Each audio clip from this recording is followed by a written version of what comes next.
Hello good evening class, welcome back to another video of Edubase classes.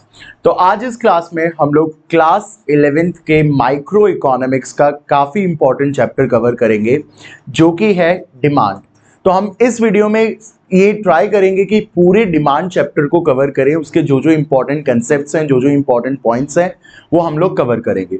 हमारा source of study होगा Sandeep Garg book, जो आपके 11th class में micro economics में संदीप गर्ग की बुक आती है। तो काफ़ी क्रिस्पी उसमें नोट्स वगैरह होते हैं, काफ़ी शॉर्ट फॉर्म में होते हैं, तो काफ़ी अच्छी बुक है, आप उसको फॉलो कर सकते हैं।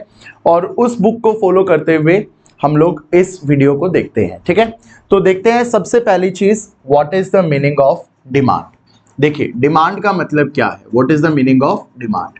तो देखिए डिमांड का मतलब क्या होता है। Demand refers to a quantity of a good, demand refers to a quantity of a good which a consumer is willing to buy, which a consumer is willing to buy, can able to buy, can able to buy at particular prices and during a period of time। तो demand जब हम लोग बात करेंगे तो ये चार बात, आपकी चार चीजें वहां पे इंपॉर्टेंट रहेंगी। तो सबसे पहली चीज आपकी कौन सी रहेगी। डिमांड का मतलब होता है कोई भी गुड है, कोई भी सामान है, कोई भी वस्तु है, उसकी वो क्वांटिटी जो एक कंज्यूमर खरीदना चाहता है, मतलब ही इज विलिंग टू बाय, खरीद सकता है means he can able to buy, कुछ पर्टिकुलर प्राइजेस होंगे उस कमोडिटी की, और एक पर्टिकुलर पीरियड ऑफ टाइम पे। तो बेसिकली एक पर्टिकुलर पीरियड ऑफ टाइम पे एक कंज्यूमर जो भी गुड्स खरीदना चाहता है, खरीद सकता है कुछ पर्टिकुलर प्राइजेस पे और पीरियड ऑफ टाइम पे, तो उसको हम लोग बोलेंगे दैट इज डिमांड। अब डिमांड के अलावा एक और चीज होती है डिजायर। देखिए डिजायर में क्या होता है, डिजायर का मतलब होता है इच्छा, मतलब आपके पास विलिंगनेस तो है, आपके पास उस प्रोडक्ट को परचेज करने की विलिंगनेस तो है, बट आपके पास उस प्रोडक्ट को परचेज करने की एबिलिटी नहीं है। जैसे फॉर एग्जांपल मैं बोलूं कि मुझे एक जेट प्लेन खरीदना है, तो जेट प्लेन अगर मुझे खरीदना है तो जेट प्लेन खरीदना मेरी क्या है, विलिंगनेस तो है, बट राइट नाउ मेरे पास उतने रिसोर्सेज नहीं है, तो मेरी एबिलिटी उतनी नहीं है, तो वो जेट प्लेन खरीदना मेरे लिए क्या बन जाएगा, डिजायर बन जाएगा। तो basically what is the difference between desire and demand. Desire का मतलब होता है कि आपके पास विलिंगनेस है बट आपके पास एबिलिटी नहीं है, लेकिन जब आपको डिमांड बताना है तो डिमांड में ये चारों बातें होना जरूरी है। सबसे पहले आपके पास विलिंगनेस होनी चाहिए, एबिलिटी होनी चाहिए, प्राइजेस कुछ होने चाहिए और कुछ पीरियड ऑफ टाइम पे भी चीजें होनी चाहिए। तो अभी डिमांड की डेफिनेशन क्या बन गई, फटाफट से डिमांड की डेफिनेशन बन गई, it is a quantity of a good which a consumer is willing to buy, can able to buy at particular prices and during a period of time। ठीक है, तो अभी हमें समझ में आ गया डिमांड का मतलब क्या है। देखिए तो डिमांड, अब जैसे फॉर एग्जांपल एक इंडिविजुअल है, लाइक दिस इज ए, ये ए पर्सन है, ये ए पर्सन मार्केट में जा रहा है और मार्केट में जाके 500 यूनिट्स ऑफ ऑरेंजेस लेके आ रहा है। 500 यूनिट्स ऑफ क्या लेके आ रहा है, ऑरेंजेस लेके आ रहा है, और बदले में वो कुछ प्राइस भी इन ऑरेंजेस की क्या कर रहा है, मार्केट में पे कर रहा है। तो जब ये 500 यूनिट्स ऑफ ऑरेंज लेके आ रहा है तो हम बोलेंगे कि ये इसकी क्या हो गई, डिमांड हो गई, क्योंकि यहाँ पे उसकी विलिंगनेस भी है।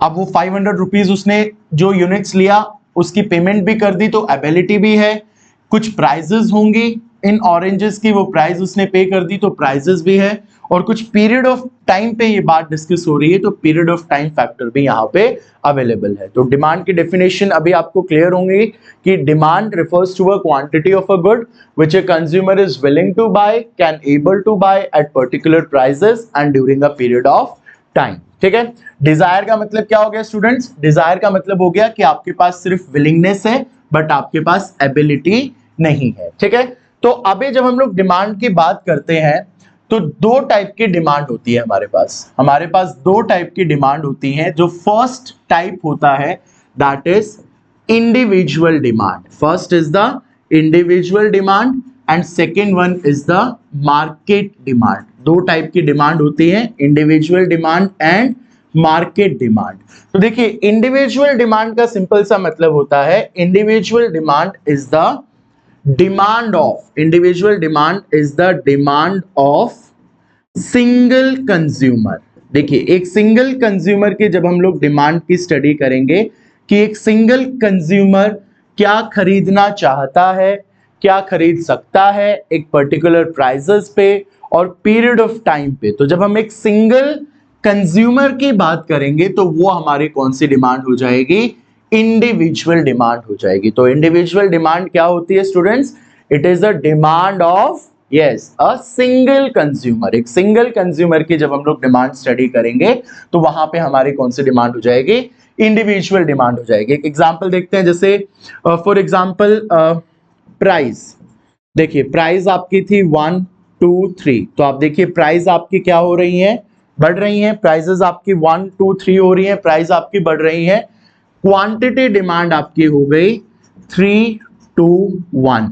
तो आप जानते हैं जब प्राइस बढ़ेगी तो क्वांटिटी डिमांड क्या हो जाएगी, कम हो जाएगी। तो जब हम ऐसे शेड्यूल बनाएंगे, एक सिंगल कंज्यूमर की डिमांड देख रहे हैं हम लोग, सब कंज्यूमर्स की डिमांड नहीं देख रहे जो भी हमारी इकोनॉमी में है, बट हम लोग किसकी डिमांड देख रहे हैं, एक सिंगल कंज्यूमर की डिमांड देख रहे हैं। तो जब भी हम एक सिंगल कंज्यूमर की डिमांड देखेंगे तो उसको हम लोग बोलेंगे इंडिविजुअल डिमांड। ठीक है, अब देखते हैं what is the meaning of market demand. तो बेसिकली इसका opposite, market demand is the demand of all the consumers, जो भी हमारे इकोनॉमी में सारे कंज्यूमर्स हैं उन सबकी डिमांड को जब हम स्टडी करेंगे तो वो जो डिमांड हमारी होगी वो हमारी होगी मार्केट डिमांड। तो market demand is the demand of all the consumers in the economy. हमारे इकोनॉमी में जितने भी कंज्यूमर्स हैं उन सब की डिमांड को ऐड कर देंगे तो वो हमारी कौन सी डिमांड हो जाएगी, मार्केट डिमांड। तो जल्दी बताओ, एक सिंगल कंज्यूमर की डिमांड इंडिविजुअल डिमांड और सब कंज्यूमर्स की डिमांड मार्केट डिमांड। ठीक है, तो individual demand is the quantity of a good which a single consumer is willing to buy, can able to buy at particular prices and during a period of time। और market demand को define करना है तो it is the quantity of good which all the consumers, जो सारे consumers हैं, which all the consumers are willing to buy, can able to buy at particular prices and during a period of time। तो क्या difference हुआ individual market में, एक consumer की demand होगी आपकी इंडिविजुअल डिमांड और सब कंज्यूमर्स की डिमांड होगी आपकी मार्केट डिमांड। तो देखिए मार्केट डिमांड बेसिकली कैसे आएगा, it is the submission of individual demands, जो भी कंज्यूमर की इंडिविजुअल डिमांड्स होंगी उन इंडिविजुअल डिमांड्स को जब आप ऐड कर दोगे तो आपके पास क्या आ जाएगा, मार्केट डिमांड आ जाएगा। ठीक है, तो जैसे ये आपका एक कंज्यूमर है, ठीक है, ये आपका दूसरा कंज्यूमर है, ये आपका तीसरा कंज्यूमर है, ऐसे आपके बहुत सारे कंज्यूमर्स होंगे। तो इन सब कंज्यूमर्स की डिमांड को आप क्या कर दोगे, ऐड कर दोगे, इनका सम कर दोगे, तो जो आपको मिलेगी वो आपकी कौन सी डिमांड होगी, मार्केट डिमांड होगी। ठीक है, वो आपकी कौन सी डिमांड होगी, मार्केट डिमांड होगी। ठीक है, अब देखते हैं हम लोग individual demand schedule and diagram. तो individual demand schedule and diagram basically नहीं यूज करेंगे, इसके लिए कर्व यूज करेंगे। इकोनॉमिक्स में डायग्राम वर्ड यूज नहीं होता, वो कर्व यूज होता है। ठीक है, तो इंडिविजुअल डिमांड का क्या शेड्यूल रहेगा और उसका क्या कर्व रहेगा ये हम डिस्कस करेंगे। देखिए इंडिविजुअल डिमांड मतलब एक सिंगल कंज्यूमर की डिमांड, तो हम लोग पहले इसका शेड्यूल बना लेते हैं। देखिए एक कंज्यूमर की प्राइस और उस कंज्यूमर की क्वांटिटी डिमांडेड। देखिए जब भी प्राइस यूज होता है तो प्राइस के साथ हम लोग डिमांड वर्ड यूज नहीं करते हैं, क्वांटिटी डिमांड वर्ड यूज करते हैं। ठीक है, तो लेट्स सपोज प्राइस 1 थी, फिर 2 हो गई, फिर 3 हो गई। तो देखिए प्राइस क्या हो रही है आपकी, राइज हो रही है।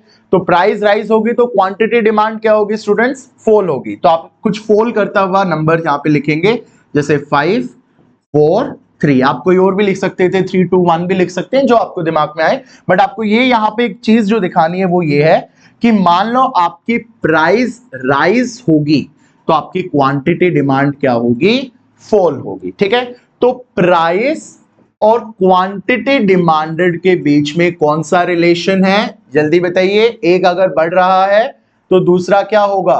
कम होगा।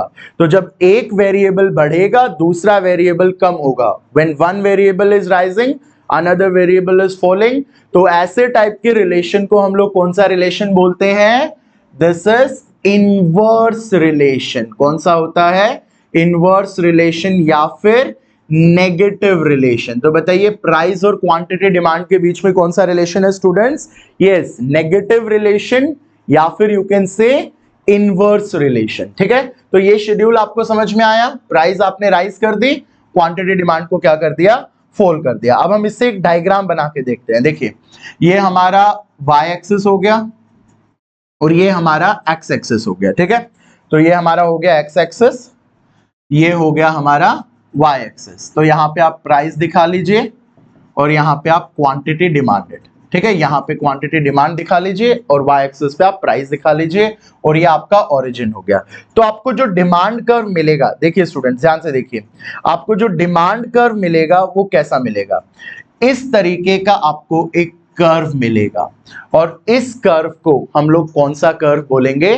Demand curve. कौन सा कर्व होगा ये? इस तरीके का आपको कर्व मिलेगा और इस कर्व को बोलेंगे हम लोग this is demand curve. Yes, this is demand curve. देखिए इस तरीके का आपको कर्व मिलेगा और इसको बोलेंगे डिमांड कर्व। और ये डिमांड कर्व कैसा है?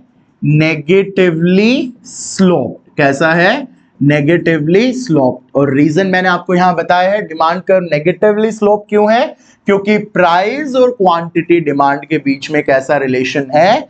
इनवर्स रिलेशन है या नेगेटिव। एक वेरिएबल बढ़ेगा तो दूसरा वेरिएबल कम होगा, तो इनवर्स रिलेशन है या नेगेटिव रिलेशन है, इसलिए जो हमारा डिमांड कर्व है वो नेगेटिवली स्लोप्ड होगा।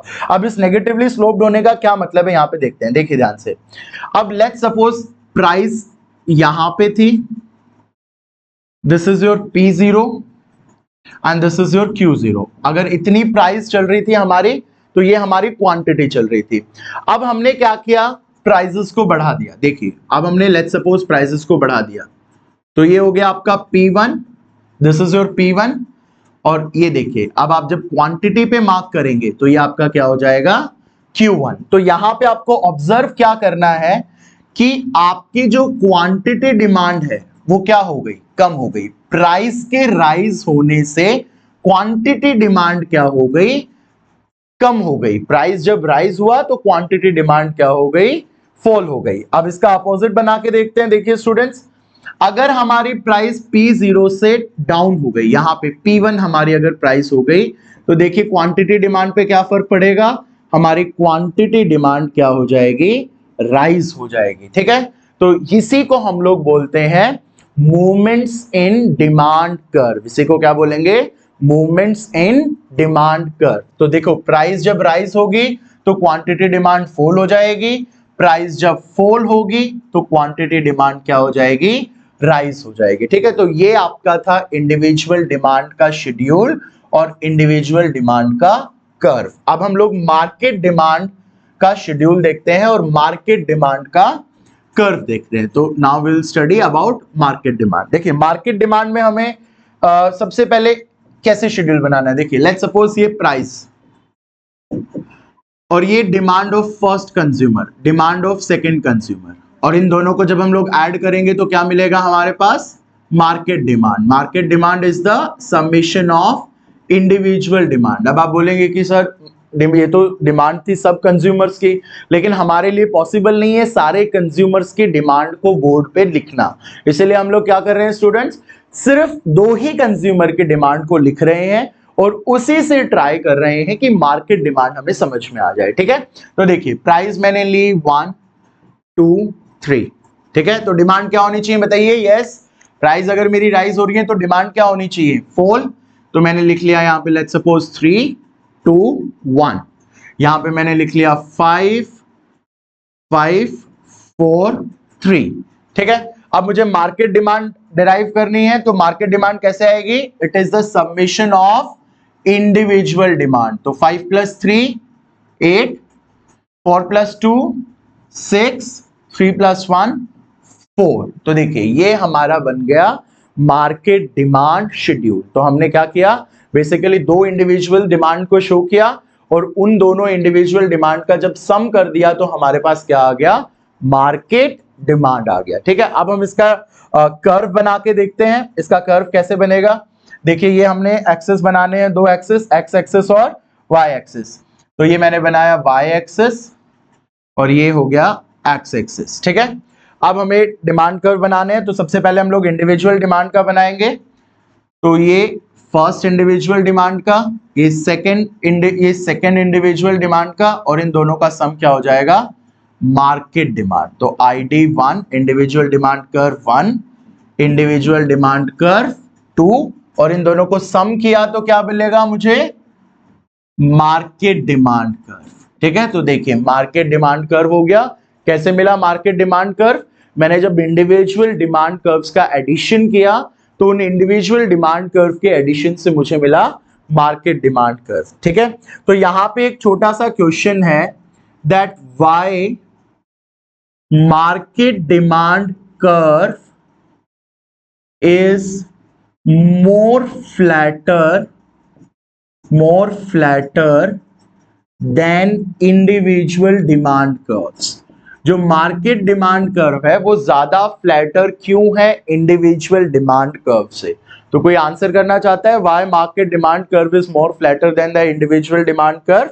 यस, तो answer is because market demand curve includes more quantity of goods, because market demand curve क्या include कर रहा है, more quantity of goods as compared to individual demand curves। तो answer is very simple, क्योंकि market demand curve जो है, देखिए बड़ी सिंपल सी बात है, यहां कितना है 8, यहां कितना है 5 और 3, तो मार्केट डिमांड कर्व में ज्यादा क्वांटिटी ऑफ गुड्स है।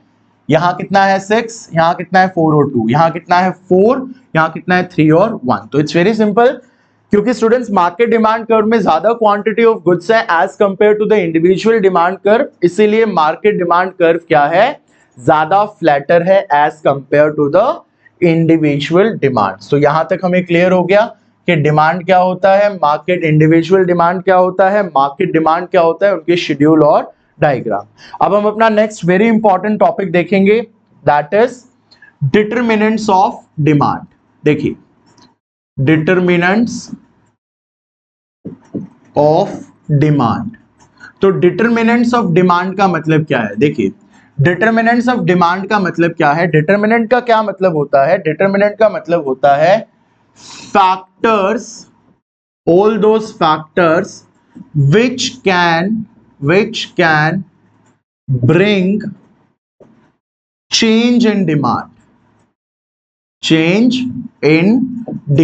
तो डिटरमिनेंट का मतलब क्या होता है, वो सारे फैक्टर्स जो डिमांड में क्या ला सकते हैं, चेंज ला सकते हैं, उन सारे फैक्टर्स को हम लोग डिमांड के क्या बोलेंगे, डिटरमिनेंट्स बोलेंगे। ठीक है स्टूडेंट्स, तो क्या होता है determinants of demand, all those factors जो डिमांड में क्या ला सकते हैं, चेंज ला सकते हैं। तो इसमें जो पहला डिटरमिनेंट है वो आपका फर्स्ट डिटरमिनेंट हो जाएगा प्राइस ऑफ ऑन कमोडिटी। देखिए एक कमोडिटी, एक वस्तु की प्राइस भी उसकी डिमांड में क्या ला सकती है, चेंज ला सकती है। तो प्राइस ऑफ ऑन कमोडिटी, एक कमोडिटी की प्राइस उसके डिमांड में क्या ला सकती है, चेंज ला सकती है। काफी सिंपल है, अगर किसी भी कमोडिटी की प्राइस राइज हो जाएगी तो उसकी जो क्वांटिटी डिमांड है वो क्या हो जाएगी, फॉल हो जाएगी, और अगर किसी भी कमोडिटी की प्राइस फॉल हो जाएगी तो उसकी क्वांटिटी डिमांड क्या हो जाएगी,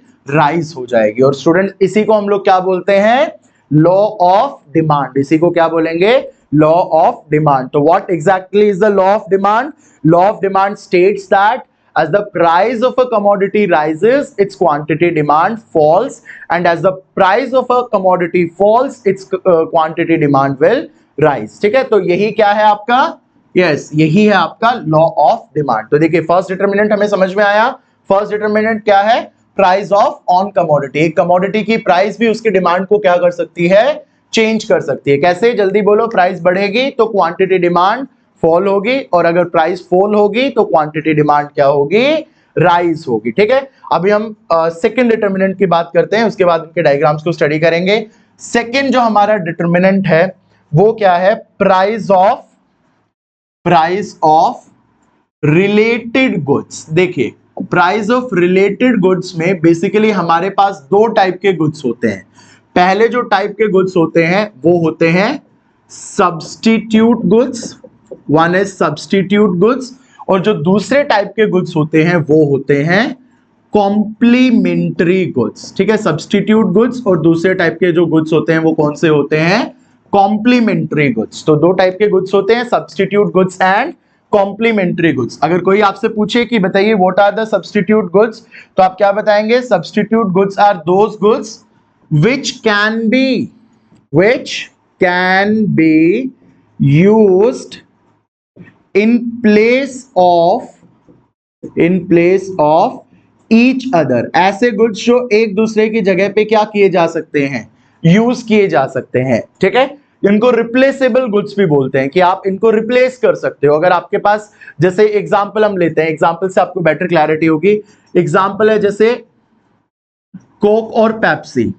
ठीक है, कोक और पेप्सी आपके क्या हैं, परफेक्ट सब्स्टिट्यूट्स हैं। अगर आपके पास कोक नहीं है तो आप क्या यूज कर सकते हो, पेप्सी यूज कर सकते हो, क्योंकि ऑलमोस्ट उनका टेस्ट तो क्या होता है, सेम ही होता है। तो जो कोक और पेप्सी हैं ये एक दूसरे के लिए कौन से गुड्स हो गए, सब्स्टिट्यूट गुड्स। क्योंकि सब्स्टिट्यूट गुड्स कौन से गुड्स होते हैं, बोलिए, सब्स्टिट्यूट गुड्स कौन से गुड्स होते हैं, ऐसे गुड्स जो एक दूसरे की जगह पे यूज किए जा सकते हैं। तो आप एक दूसरे की जगह पे इनको क्या कर सकते हो, यूज कर सकते हो। इसीलिए कोक और पेप्सी कौन से गुड्स हो गए, सब्स्टिट्यूट गुड्स। ठीक है, अब मान लो हमारा एरिया ऑफ स्टडी है पेप्सी, हम लोग पेप्सी की स्टडी कर रहे हैं। ठीक है स्टूडेंट्स, एक आंसर आपको देना है, हम लोग पेप्सी की स्टडी कर रहे हैं और price of Coke falls, Coke की प्राइस क्या हो चुकी है, फॉल हो चुकी है। तो अब आपको मुझे बताना है कि पेप्सी की जो डिमांड होगी उस पर क्या असर होगा। 30 सेकेंड्स में दे रहा हूं और आपको सोचना है। ठीक है, price of Coke falls, Coke की प्राइस कम हो चुकी है, इससे आपको मुझे बताना है कि पेप्सी की डिमांड पे क्या असर होगा। सोचिए, पेप्सी की डिमांड क्या हो जाएगी, प्राइस ऑफ कोक फॉल्स, तो पेप्सी की डिमांड क्या हो जाएगी, फॉल हो जाएगी। ऐसा क्यों होगा, क्योंकि स्टूडेंट्स देखिए, अब कोक जो है वो पेप्सी के कंपैरेटिवली ज्यादा चीपर हो गई, तो जो भी कंज्यूमर पेप्सी को यूज कर रहे थे अब वो कहां शिफ्ट हो जाएंगे, कोक की तरफ शिफ्ट हो जाएंगे। तो कोक की डिमांड बढ़ जाएगी और जो हमारे पेप्सी है, क्योंकि वो अब कोक के कंपैरेटिवली महंगी हो गई, क्योंकि कोक की प्राइसेस कम हो गई, इसीलिए consumer will shift from Pepsi to Coke. As a result demand of Pepsi will decrease. ठीक है, demand of Pepsi will decrease. तो आपको समझ में आ गया कि price of substitute and demand of its substitute is having direct relation, ये आप याद रख सकते हैं।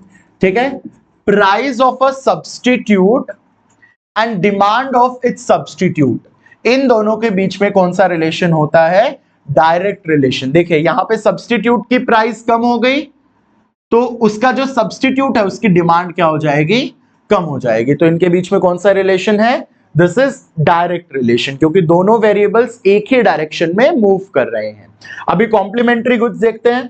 कॉम्प्लीमेंट्री गुड्स कौन से गुड्स होते हैं, कॉम्प्लीमेंट्री गुड्स ऐसे गुड्स होते हैं विच आर यूज्ड टुगेदर। ऐसे गुड्स जो कैसे यूज होते हैं, एक साथ यूज किए जाते हैं, ऐसे गुड्स को हम लोग कौन से गुड्स बोलते हैं, कॉम्प्लीमेंट्री गुड्स। ठीक है, एक के बिना आप दूसरे को यूज नहीं कर सकते।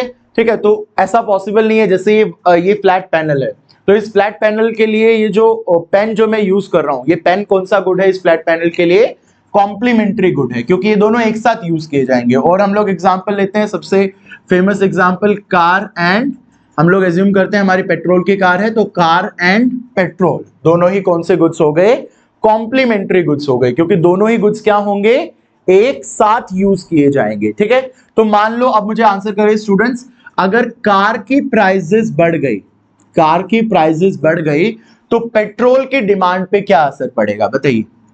कार की प्राइसेस बढ़ गई तो पेट्रोल की डिमांड पे क्या असर पड़ेगा, बताइए जल्दी फटाफट, पेट्रोल की डिमांड कम होगी कि ज्यादा होगी? सोचिए, पेट्रोल की डिमांड क्या हो जाएगी?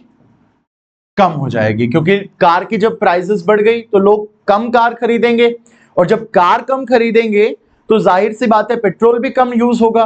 तो अगर कार की प्राइसेस बढ़ गई तो कार की डिमांड कम हो जाएगी, और जब कार की डिमांड कम हो जाएगी तो पेट्रोल भी कम यूज होगा, पेट्रोल की डिमांड भी क्या हो जाएगी? कम हो जाएगी। तो हमें इससे क्या समझ में आया कि price of a complementary goods and the demand of its complement is having inverse relation. कौन सा रिलेशन है? इनवर्स रिलेशन है, क्योंकि देखिए दोनों ही वेरिएबल्स किस डायरेक्शन में मूव कर रहे हैं? अपोजिट डायरेक्शन में मूव कर रहे हैं। तो ये कौन से गुड्स हो गए हमारे? कॉम्प्लीमेंट्री। अगर कॉम्प्लीमेंट्री की प्राइस बढ़ जाएंगी तो जो भी गुड हमारा एरिया ऑफ स्टडी है, जो भी गुड्स की हम लोग स्टडी कर रहे हैं, उसकी डिमांड भी क्या हो जाएगी? कम हो जाएगी। ठीक है, चलो अभी इस कंसेप्ट पे आपके पास एक क्वेश्चन मैं आपको दे रहा हूं, आप जल्दी से इसको सॉल्व करिए। If price of X rises, demand of, if price of X rises, demand of Y falls, या हम यहां पे डिक्रीज वर्ड यूज करेंगे, will use the word decrease. ठीक है, तो if price of X rises, demand of Y falls, तो आपको बताना है इन दोनों गुड्स के बीच में कौन सा रिलेशन है, किस टाइप के ये गुड्स है। If price of X rises, demand of Y falls. देखिए X commodity, Y commodity, X की प्राइस अगर बढ़ गई तो वाई कमोडिटी की जो डिमांड है, वाई कमोडिटी की डिमांड है वो कम हो गई। अब दोनों का देखिए मूव सेम डायरेक्शन में कर रहे हैं या अपोजिट डायरेक्शन में मूव कर रहे हैं? अपोजिट डायरेक्शन में मूव कर रहे हैं। कौन से गुड्स होंगे ये आंसर कीजिए। तो ये वाले जो गुड्स होंगे वो कौन से गुड्स होंगे? कॉम्प्लीमेंट्री। ठीक है, कौन से गुड्स होंगे? कॉम्प्लीमेंट्री। आप इस एक्स को कार ले लीजिए, तो इफ, और इस वाई को आप पेट्रोल ले लीजिए। तो देखिए if price of car increases, petrol की डिमांड क्या होगी? कम हो जाएगी, पेट्रोल की डिमांड डिक्रीज हो जाएगी। ठीक है, तो बताइए कौन सा हुआ? ये कौन से गुड्स हुए? कॉम्प्लीमेंट्री गुड्स हुए। ठीक है, एक और क्वेश्चन प्रैक्टिस कीजिए फटाफट। If price of X decreases, demand of Y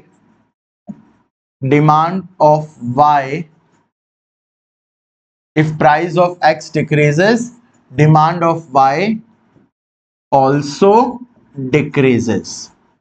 तो x और y के बीच में कौन सा रिलेशन हुआ? कौन से गुड्स होंगे ये? जल्दी से आपने बताना है।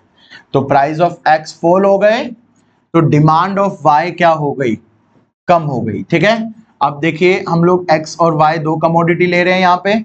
अगर x की प्राइस कम हो गई तो y की क्या बोल रहा है? जो डिमांड है वो क्या हो जाएगी? y की डिमांड क्या हो जाएगी? कम। तो ऐसा कौन से गुड्स में होता है? एक ही डायरेक्शन में दोनों वेरिएबल्स मूव कर रहे हैं। ठीक है, एक ही डायरेक्शन में दोनों वेरिएबल्स मूव कर रहे हैं। तो अभी हमने पीछे देखा था, जब दोनों वेरिएबल्स एक ही डायरेक्शन में मूव करते हैं तो कौन सा रिलेशन है? Direct relation. और डायरेक्ट रिलेशन कौन से गुड्स के अंदर होता है? सब्स्टिट्यूट गुड्स के अंदर होता है। तो यहां पे जो गुड्स हो जाएंगे ये कौन से गुड्स हो जाएंगे? सब्स्टिट्यूट गुड्स हो जाएंगे। ठीक है स्टूडेंट्स, कौन से गुड्स हो जाएंगे? सब्स्टिट्यूट गुड्स हो जाएंगे। ठीक है, तो आई होप कि यहां तक डिटरमिनेंट जो है वो आपको क्या है? क्लियर हुए होंगे। ठीक है, उसके बाद नेक्स्ट देखते हैं। तो price of on commodity, price of related good. ठीक है, थर्ड जो हमारा डिटरमिनेंट है वो क्या है?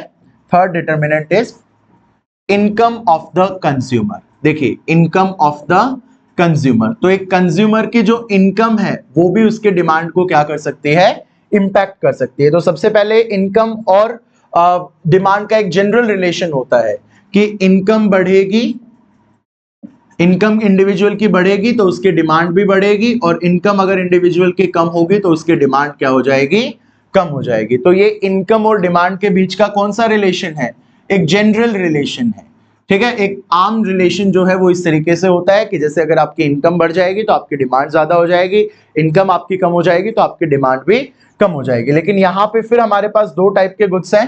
कौन कौन से गुड्स हैं? पहला जो टाइप है वो है इंफीरियर गुड्स, दूसरा जो टाइप है वो कौन सा है, normal goods. Inferior goods and normal goods. तो इंफीरियर गुड्स कौन से गुड्स होते हैं, जल्दी से सुनना है।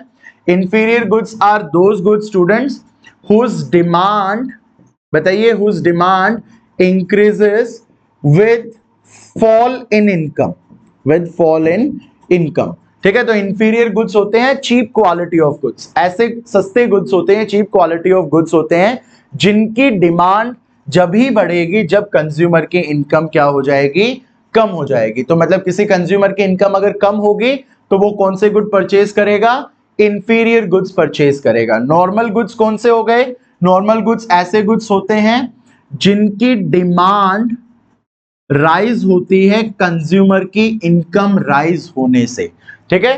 तो नॉर्मल गुड्स कौन से गुड्स होते हैं, नॉर्मल गुड्स ऐसे गुड्स होते हैं जिनकी डिमांड कब राइज होगी, जब कंज्यूमर की इनकम क्या होगी, राइज होगी। जैसे एग्जांपल ले लेते हैं, यहाँ पे ब्लैक एंड व्हाइट टीवी, आजकल तो नहीं होता बट एग्जांपल के लिए ले सकते हैं ब्लैक एंड व्हाइट टीवी, और यहाँ पे हम लोग ले सकते हैं कलर टीवी, ठीक है। यहाँ पे आपका एग्जाम्पल हो जाएगा colour TV and black and white TV. तो जो ब्लैक एंड व्हाइट टीवी होंगे वो कौन से होंगे, इंफीरियर गुड्स होंगे, क्योंकि उनकी डिमांड कब बढ़ेगी, जब कंज्यूमर की इनकम कम होगी। और जो कलर टीवी होंगे वो कौन से गुड्स होंगे, कलर टीवी नॉर्मल गुड होंगे, क्योंकि कलर टीवी की डिमांड जब बढ़ेगी जब कंज्यूमर की इनकम बढ़ेगी, ठीक है। तो याद रखना है इंफीरियर गुड्स क्या होते हैं, इंफीरियर गुड्स ऐसे गुड्स होते हैं जिनकी डिमांड कब बढ़ेगी, जब कंज्यूमर की इनकम कम होगी। और नॉर्मल गुड्स ऐसे गुड्स होते हैं जिनकी डिमांड जब बढ़ेगी जब कंज्यूमर की इनकम ज्यादा होगी, ठीक है। तो ये आपको आइडेंटिफाई करना एग्जाम में आ सकता है, ठीक है। तो इंफीरियर गुड्स की डिमांड कब होगी, जब कंज्यूमर की इनकम कम हो जाएगी। नॉर्मल गुड्स की डिमांड कब होगी, जब कंज्यूमर की इनकम क्या हो जाएगी, ज्यादा हो जाएगी, ठीक है। तो ये आपको याद रखना है। चलो अभी फोर्थ नेक्स्ट डिटरमिनेंट डिस्कस करते हैं। फोर्थ जो है वो हमारा कौन सा है, fourth is taste and preferences, taste and preferences. तो देखिए टेस्ट एंड प्रेफरेंसेस का, अब कोई भी कमोडिटी है उसके टेस्ट एंड प्रेफरेंसेस में फेवरेबल चेंज भी आ सकता है और इनफेवरेबल चेंज भी आ सकता है, ठीक है। जैसे मैगी का थोड़े साल पहले इनफेवरेबल चेंज आया था, लोग बोलने लग गए थे कि मैगी में कांच मिला हुआ है, ये मिला हुआ है, तो वो मैगी के लिए एक नेगेटिव चेंज था, ठीक है। तो नेगेटिव चेंज मतलब इनफेवरेबल चेंज, पॉजिटिव चेंज मतलब फेवरेबल चेंज।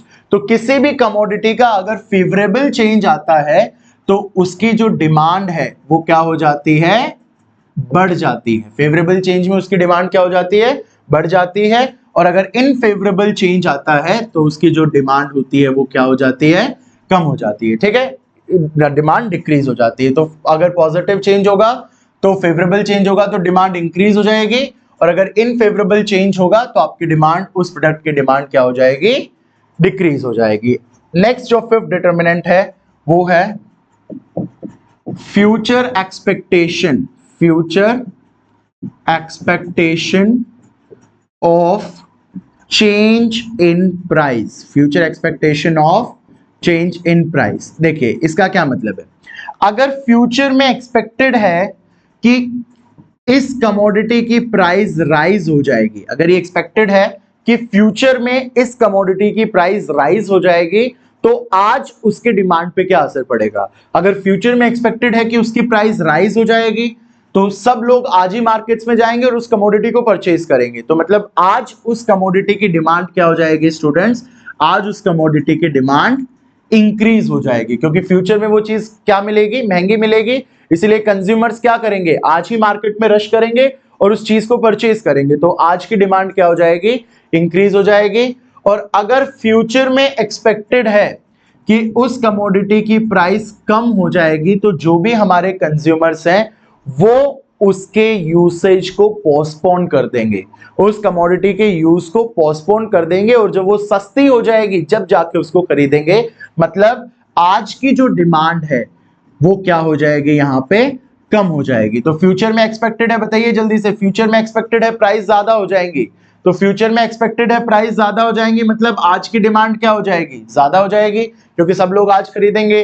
फ्यूचर में एक्सपेक्टेड है कि अगर प्राइस कम हो जाएंगी तो आज की डिमांड क्या हो जाएगी, कम हो जाएगी, क्योंकि कंज्यूमर्स उसको कब खरीदेंगे, जब वो सस्ती हो जाएगी, उस टाइम पे मार्केट में जाके उसको परचेज करेंगे। तो देखिए हमने 5 जो डिटर्मिनेंट्स पढ़े, तो ये पांचों डिटर्मिनेंट्स आपके इंडिविजुअल डिमांड को इंपैक्ट करेंगे। ये जो पांचों डिटर्मिनेंट्स हमने पढ़े, first price of on commodity, price of related good, income of the consumer, उसके बाद fourth is taste and preference, and fifth is future expectation of change in price. तो ये पांचों जो आपने डिटर्मिनेंट्स पढ़े, ये कौन से डिमांड को इंपैक्ट करेंगे, इंडिविजुअल डिमांड को। इसके अलावा कुछ और फैक्टर्स हैं जो आपकी मार्केट डिमांड को इंपैक्ट करेंगे। तो मार्केट डिमांड को इंपैक्ट करेगा, तो देखिए मार्केट डिमांड को 6 जो फीचर जो डिटर्मिनेंट है वो है size and composition of population. तो हमारी पॉपुलेशन की साइज अगर ज्यादा होगी तो डिमांड भी क्या होगी, ज्यादा होगी, और पॉपुलेशन की साइज अगर कम होगी तो डिमांड भी क्या होगी, कम होगी। ठीक है, अगर पॉपुलेशन ज्यादा है तो लोग ज्यादा खाएंगे पिएंगे, ज्यादा मार्केट्स में जाएंगे, डिमांड ज्यादा होगी, और अगर हमारी पॉपुलेशन कम है, कम आबादी वाला देश है, तो हमारी डिमांड क्या होगी, यहाँ पे कम होगी। कंपोजिशन का मतलब क्या है कि अगर हमारी पॉपुलेशन में अगर मेल्स हैं तो मेल्स के प्रोडक्ट की डिमांड क्या होगी, ज्यादा होगी, और अगर फीमेल्स हैं तो फीमेल्स के प्रोडक्ट की डिमांड ज्यादा होगी, एडल्ट हैं तो एडल्ट के प्रोडक्ट्स की डिमांड ज्यादा होगी, सो ऑन सो फोर्थ। तो मतलब हमारी पॉपुलेशन में जो भी ज्यादा होगा, जो भी कंपोजिशन होगा, जो भी मेल्स फीमेल्स, हमारे एडल्ट्स चिल्ड्रन, उस हिसाब से जो डिमांड है वो होंगी। अगर मान लो कल को चिल्ड्रन ज्यादा है पॉपुलेशन में, तो जो चिल्ड्रन के प्रोडक्ट्स हैं उनकी डिमांड क्या होगी, मार्केट में ज्यादा होगी। तो आपका ये हो गया size and composition of population. Last आपका जो डिमांड का डिटर्मिनेंट है स्टूडेंट, वो है सीजन एंड वेदर। तो सीजन एंड वेदर में क्या होगा, 2 टाइप के गुड्स हो सकते हैं आपके, ऑन सीजन और ऑफ सीजन। तो जो बेसिकली ऑन सीजन गुड हैं, जैसे अभी गर्मी चल रही है तो यहाँ पे आइसक्रीम जो है वो ऑन सीजन है, तो जो ऑन सीजन गुड्स होते हैं उनकी डिमांड क्या होगी, ज्यादा होगी। और अभी जो रजाई कंबल है, अभी गर्मियां चल रही हैं तो रजाई कंबल जो है वो ऑफ सीजन है, तो ऑफ सीजन जो गुड्स हैं उन ऑफ सीजन गुड्स की डिमांड क्या होगी, आपकी कम होगी। ठीक है, तो याद रखेंगे। अब जैसे दूसरा एग्जांपल आप बोल सकते हैं कि बारिश अगर हो रही है तो बारिश के टाइम पे अम्ब्रेला की डिमांड क्या होगी, ज्यादा होगी। ठीक है, बारिश के टाइम पे अम्ब्रेला की डिमांड क्या होगी, ज्यादा होगी। विंटर्स के टाइम पे जो हमारे कोट होते हैं उनकी डिमांड ज्यादा होगी। समर के टाइम पे जो हमारे कॉटन क्लोथ्स होते हैं उनकी डिमांड ज्यादा होगी। तो मतलब जो सीजन चल रहा है, जो वेदर चल रहा है, उस हिसाब से डिमांड भी होती है। तो ऑन सीजन गुड्स की डिमांड ज्यादा होती है और ऑफ सीजन गुड्स की डिमांड क्या होती है, कम होती है स्टूडेंट्स। तो ये हमने देखे कौन कि हमारे क्या क्या डिटर्मिनेंट्स थे जो डिमांड को इफेक्ट करते हैं। तो फटाफट देखिए, सबसे पहले price of on commodity, second price of related goods, price of related goods, third income of the consumer, fourth taste and preferences, fifth future expectation of change in price, sixth size and composition of population, and seventh is season and weather। तो देखिए इसमें जो ये पहले 5 determinant है वो सिर्फ किसको इंपैक्ट करेंगे, इंडिविजुअल डिमांड को। ये वो सिर्फ किसको इंपैक्ट करेंगे, इंडिविजुअल डिमांड को इंपैक्ट करेंगे। और इसके बाद जो पूरे 7 के साथ है, ऑल 7, ये 7 के साथ किसको इंपैक्ट करेंगे, मार्केट डिमांड को। तो इस हिसाब से आपको डिटर्मिनेंट्स प्रिपेयर करने हैं। अगर आपको कोई डिटर्मिनेंट नहीं आया है तो दोबारा से आप जाके उसको वीडियो को देख सकते हो और डिटर्मिनेंट आपको क्लियर हो जाएगा। ठीक है, तो ये हमने देखा कि दीज आर द डिटर्मिनेंट्स जो डिमांड को क्या कर सकते हैं, चेंज कर सकते हैं। और क्योंकि ये डिमांड को चेंज कर सकते हैं इसीलिए हम इनको क्या बोल रहे हैं, These are the determinants of demand. तो बेसिकली स्टूडेंट्स इस वीडियो में हम लोग इतना ही कवर करेंगे, ये आपका पार्ट 1 रहेगा इस वीडियो का, और पार्ट 2 में जो हमारा हाफ चैप्टर जो बचा हुआ है उसको हम लोग कवर करेंगे। तो आई होप कि ये सारी चीजें आपको क्लियर हुई होंगी। What is demand, what is individual demand, what is market demand, its schedule, its curves, what are the determinants of demand. Thank you.